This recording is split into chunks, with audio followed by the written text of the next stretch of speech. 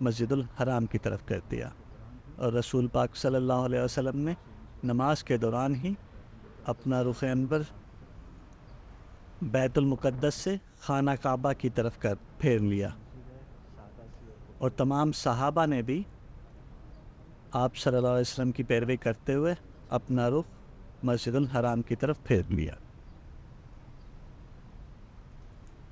اللہ تعالیٰ نے سورۃ بقرہ کی آیت نمبر 144 میں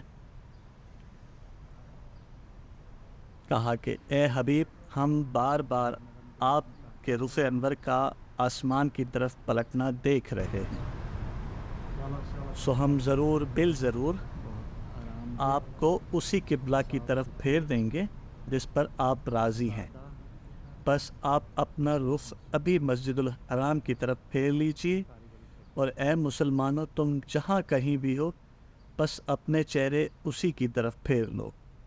اور وہ لوگ جنہیں کتاب دی گئی ہے ضرور جانتے ہیں کہ یہ تحویل قبلہ کا حکم ان کے رب کی طرف سے ہے، اور اللہ ان کاموں سے بے خبر نہیں جو وہ انجام دے رہے ہیں۔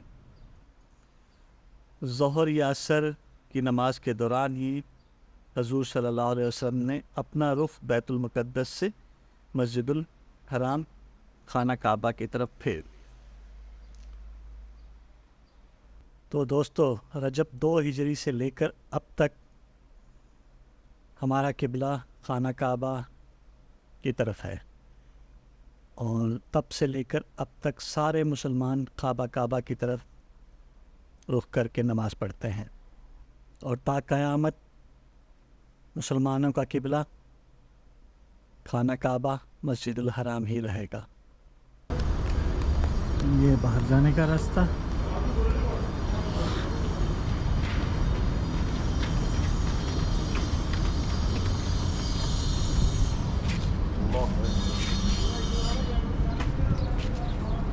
یہاں پر کچھ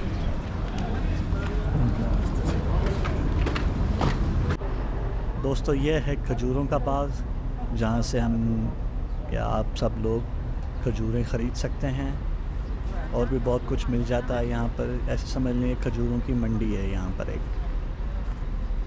یہاں ہم نے عصر کی نماز پڑھی اور کچھ ٹائم کھجوریں دیکھتے ہوئے گزارا۔ یہاں سے ہم نے کھجوریں خریدی نہیں۔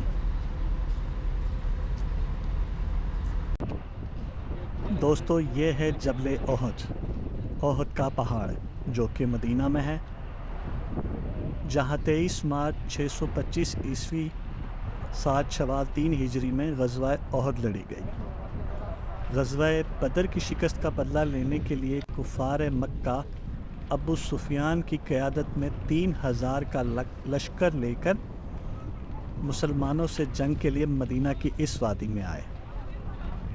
مسلمانوں کا لشکر 1000 تھا، جس میں سے 300 کے قریب لوگ عبداللہ بن ابی کی قیادت میں جنگ شروع ہونے سے پہلے ہی میدان چھوڑ کر چلے گئے۔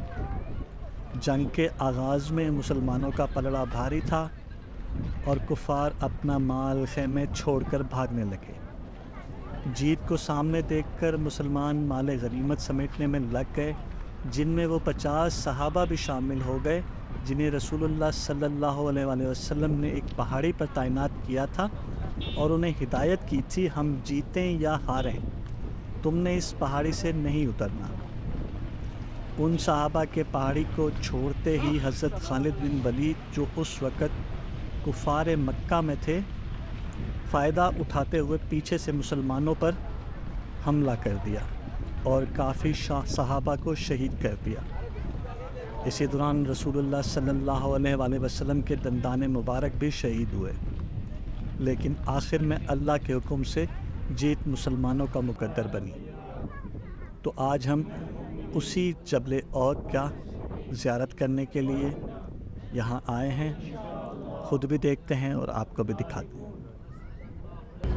دوستو، یہ ہے غزوہ احد کے شہیدوں کا قبرستان، جہاں پر غزوہ احد کے شہداء کو سپرد خاک کیا گیا۔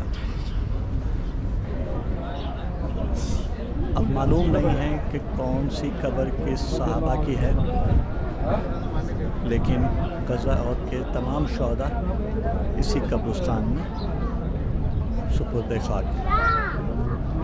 یہ پیچھے جتنا بڑا بھی پہاڑ ہے یہ احد کا پہاڑ ہے، یہ بہت بڑا پہاڑ ہے۔ مولانا صاحب بتا رہے تھے 6 کلومیٹر لمبا ہے اور 2 کلومیٹر چوڑا ہے۔ تو اسی جگہ پر غزوہ احد لڑی گئی تھی، اور یہ وہ پہاڑی ہے جہاں پر رسول اللہ صلی اللہ علیہ وسلم نے 50 تیر انداز کھڑے کیے تھے، اور انہیں حکم دیا گیا تھا کہ ہم جیتیں یا ہاریں تم لوگوں نے نیچے نہیں آنا۔ لیکن جب ان لوگوں نے دیکھا 50 صحابہ نے کہ ہم جنگ جیت رہے ہیں، وہ خوشی کے مارے نیچے بھاگ گئے۔ اس وقت حضرت خالد بن ولید رضی اللہ تعالیٰ عنہ کفار کے سپہ سالار تھے، تو انہوں نے یہاں پر آ کر کافی صحابہ کرام کو شہید کیا، انہوں نے اور ان کے جنگجوؤں نے۔ یہ وہ جبل روما، اور یہ پیچھے سارا جبل احد۔ غزوہ احد اسی وادی میں لڑی گئی ہوگی، سبحان اللہ۔ اور اسی غزوہ میں حضور صلی اللہ علیہ وآلہ وسلم کے دندان مبارک بھی شہید ہوئے تھے۔ یہ بھی صحیح آیا ہے جبل احد کا پہاڑ یا احد کی پہاڑی بھی کہتے ہیں اسے، یہ آپ دیکھ سکتے ہیں۔ کہتے ہیں 6 کلومیٹر لمبا اور 2 کلومیٹر چوڑا۔ سبحان تیری قدرت سے۔ ابھی مفتی صاحب بتا رہے تھے کہ روز محشر اس پہاڑ کو بھی جنت میں اٹھا لیا جائے گا، اور جو بھی جنت میں داخل ہوگا اس پہاڑ کی زیارت کے ساتھ داخل ہوگا۔ دوستو اس ویڈیو تک کے لیے اتنا ہی، ملتے ہیں اگلی ویڈیو میں۔